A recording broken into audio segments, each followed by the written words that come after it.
अरे क्या है अట్లానే हेलो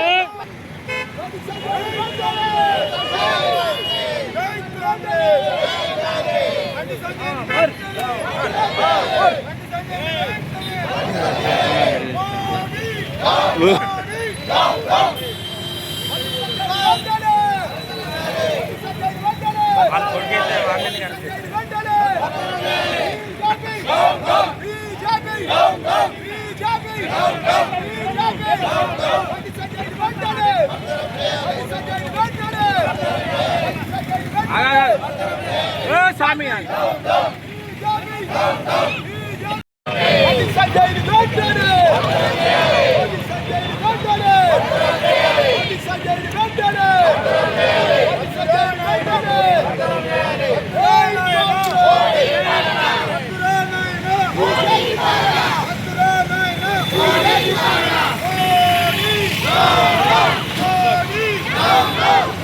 సంఘటనను చూసిన తర్వాత ఈ రాజకీయ నాయకులు బీజేపీ నాయకులు బేటీ బచావో బేటీ పడావో ఈ నినాదం అనేది ఓన్లీ వాళ్ళ ప్రచారం కోసమే తప్ప మహిళలను రక్షించాలని కానీ మహిళలను గౌరవం ఇవ్వాలని కానీ వాళ్ళు చేస్తున్న ప్రయత్నం ఏది కూడా కాదు.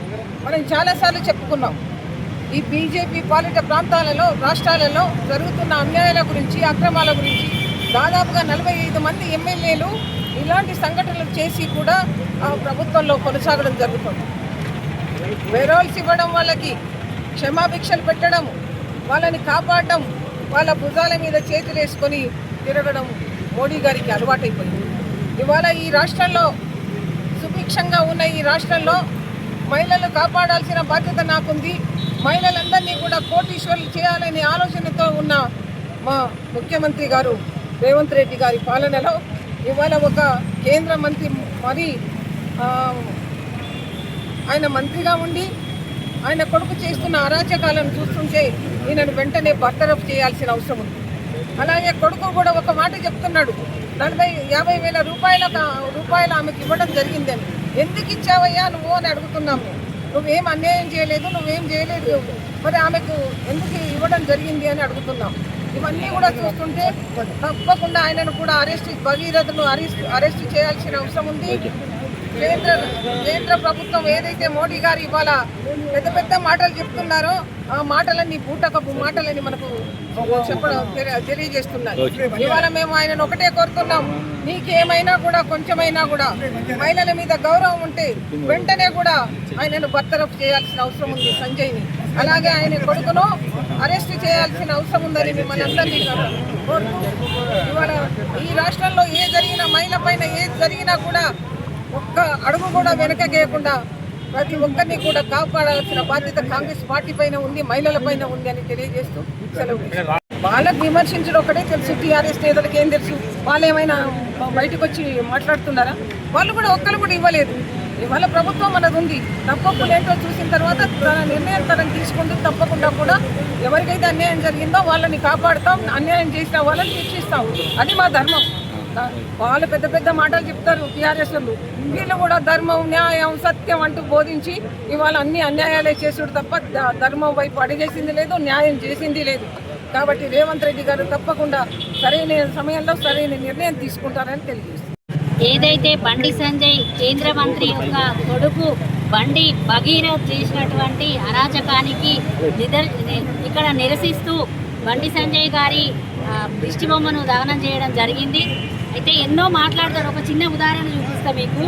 ఇప్పుడు బాగా అన్ని విషయాలలో స్పందిస్తూ మాట్లాడే బండి సంజయ్ గారు మరి ఎందుకు ఇట్లా మాట్లాడుతున్నారో అర్థం కావట్లేదు.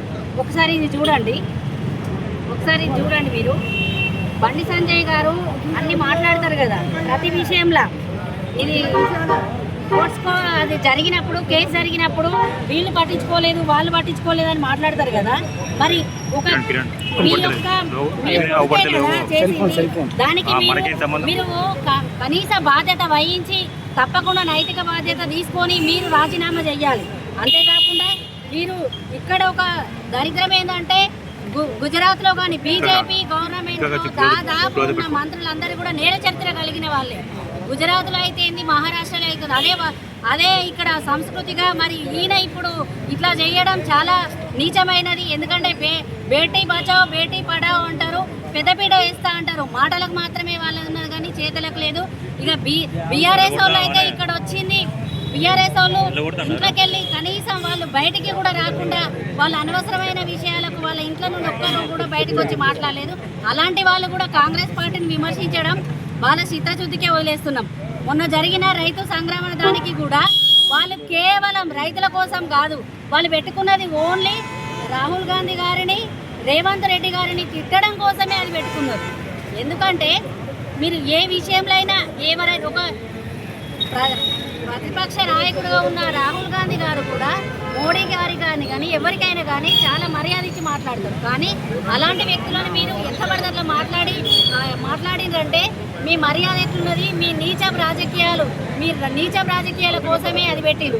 మరి ఇవాళ ఒక్కరు కూడా మీ మొహం కనబడతలేదు. ఒక ఆడపిల్లకు అట్లా అన్యాయం జరిగినప్పుడు ఎవరైనా స్పందించిండ్రా? బీజేపీ గవర్నమెంట్ విషయంలో ప్రతి దాంట్లోనూ మీరు సమర్థిస్తారు. ఎందుకంటే మీకు చాలా రహస్య ఒప్పందాలు చాలా ఉన్నాయి. ఎందుకంటే లిక్కర్ కేసు నుంచి మొదలు పెడితే చాలా ఒప్పందాలు మీకు ఉన్నాయి. ఇప్పుడు కాళేశ్వరం ప్రాజెక్టు విషయంలో కానీ ప్రతి విషయంలో మీరు అసలు ఎప్పుడో జైలు పాలు కావాల్సింది. మిమ్మల్ని అండగా ఉండి కాపాడేది ఎవరంటే బీజేపీ గవర్నమెంట్. కాబట్టి మీరు దానికి అగెనిస్ట్గా ఎప్పుడు మాట్లాడరు. ఇట్లా జరిగితే రేవంత్ అనే గవర్నమెంట్లో ఇక్కడ కాంగ్రెస్ పార్టీలో ఏ ఆడబిడ్డకు అన్యాయం జరిగినా ఎవరికి రైతులకే కానీ ప్రతి ఒక్క విషయంలో ముందుండి ప్రతి దానికి స్పందించి వారికి న్యాయం జరిగే వరకు వెంటుండి చేసే పార్టీ ఏదైనా అంటే ఒక కాంగ్రెస్ పార్టీ మాత్రమే. అందుకే ఈరోజు రాష్ట్ర అధ్యక్షురాలు మరియు ఇక్కడ జిల్లా నుండి ఇక్కడ చేయడం జరిగింది. ఇది ఇంతేకాకుండా వాళ్ళు ఇప్పటికైనా ఫస్ట్ నైతిక బాధ్యత కొడుకు చేసిన దానికి ఏదన్నా పార్టీలో ఎవరైనా మిస్టేక్ చేస్తే పార్టీ అధ్యక్షుడు రాజీనామా చేయాలంటారు. లేకపోతే హోంశాఖ వీళ్ళు స్పందించలే అంటారు, వాళ్ళు స్పందించలే అంటారు. తర్వాత వీళ్ళు రేవంత్ రెడ్డిని తిడతారు, స్థానిక ఎమ్మెల్యేని తిడతారు, వీళ్ళందరినీ తిట్టుకుంటూ వస్తారు. అలాంటిది మీరు మీ కుటుంబ విషయంలో జరిగినప్పుడు మీరు నైతిక బాధ్యత వహించి మీరు రాజీనామా చేయాలి, తప్పకుండా రాజీనామా చేయాలి. అదే కాకుండా ఈ దీంట్లో ఈ పోస్కో